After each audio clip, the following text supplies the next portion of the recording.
ജനകീയ വിഷയങ്ങളിൽ UDF-നൊപ്പമെന്ന PV Anwar MLA തന്നെ മുന്നണിയിൽ എടുക്കണോയെന്ന് അവർ തീരുമാനിക്കട്ടെയെന്നും മലയോര മേഖലയുടെ പ്രശ്നങ്ങൾ UDF ഏറ്റെടുക്കണമെന്നും PV അൻവർ മാധ്യമങ്ങളോട് സംസാരിക്കവേ ആവശ്യപ്പെട്ടു.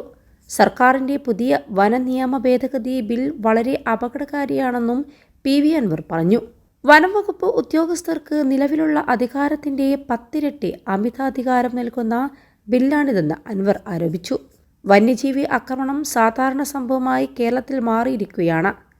പ്രകൃതിയുടെ സ്വാഭാവിക പ്രതിഭാസമാണ് ഇതെന്നും വരുത്തി തീർക്കാൻ ശ്രമിക്കുകയാണ് സർക്കാർ. ഇക്കാലമത്രയും സർക്കാർ പറഞ്ഞത് ഇത് കേന്ദ്ര വനനിയമമാണ്, തങ്ങൾക്ക് ഒന്നും ചെയ്യാനില്ല എന്നാണ്. ഇതിന് പിന്നാലെയാണ് സംസ്ഥാന വനനിയമത്തിൽ ഭേദഗതി കൊണ്ടുവന്നത്.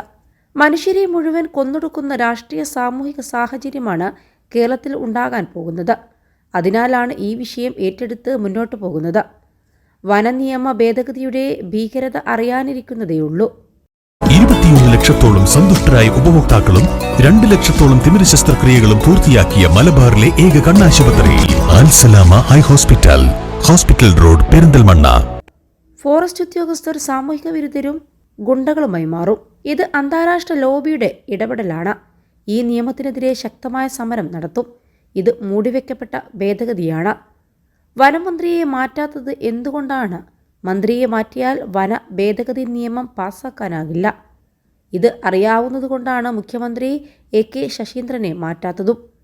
PV അൻവർ ആരോപിച്ചത് ഇങ്ങനെയാണ്. ഇന്ന് ഉച്ചയ്ക്ക് 1 മണിക്ക് PV അൻവർ പാണക്കാട് സാദിഖലി തങ്ങളെ കാണും. പോലീസ് അറസ്റ്റ് ചെയ്തതിന് പിന്നാലെ UDF കോൺഗ്രസ് നേതാക്കൾ തനിക്ക് നൽകിയ പിന്തുണ ഏറ്റവും ആശ്വാസകരമാണെന്ന് നിലമ്പൂർ MLA PV അൻവർ ആദ്യമേ മാധ്യമങ്ങളോട് പറഞ്ഞിരുന്നു. ഫോറസ്റ്റ് ഓഫീസ് തകർത്ത കേസിൽ ജാമ്യം ലഭിച്ച് ജയിൽ മോചിതനായതിന് പിന്നാലെ മാധ്യമങ്ങളോട് സംസാരിക്കുകയായിരുന്നു അദ്ദേഹം. ഇതുവരെ നടത്തിയത് ഒറ്റയാൾ പോരാട്ടമായിരുന്നു. ഇനി പിണറായി സത്തെ ഒറ്റക്കെട്ടായി എതിർക്കുമെന്നും അതിന് വ്യക്തിപരമായി എന്ത് വിട്ടുവീഴ്ചക്കും തയ്യാറാണെന്നും പിണറായി വിജയൻ സ്വയം കുഴി തോണ്ടിക്കൊണ്ടിരിക്കുകയാണെന്നും CPM ഇനി അധികാരത്തിൽ വരാതിരിക്കാനുള്ള കരാറാണ് പിണറായിയും കേന്ദ്രത്തിലെ RSSും തമ്മിൽ ഉണ്ടായിരിക്കുന്നതെന്നും അതുകൊണ്ടാണ് ന്യൂനപക്ഷങ്ങളെ ഇങ്ങനെ വേട്ടയാടുന്നത്. കേരളത്തിലെ മുസ്ലിങ്ങൾ മുഴുവൻ തീവ്രവാദികളാണെന്ന് മുഖ്യമന്ത്രി ആവർത്തിച്ച് പറയുന്നുണ്ട്. ന്യൂനപക്ഷത്തെ മനഃപൂർവ്വം അകറ്റുന്ന നിലപാടാണ് പിണറായിയുടേത്. LDF-നോട് ആഭിമുഖ്യമുണ്ടായിരുന്ന ന്യൂനപക്ഷങ്ങൾ പാർട്ടിയിൽ നിന്ന് അകലുകയാണെന്നും PV അൻവർ ആരോപിച്ചു.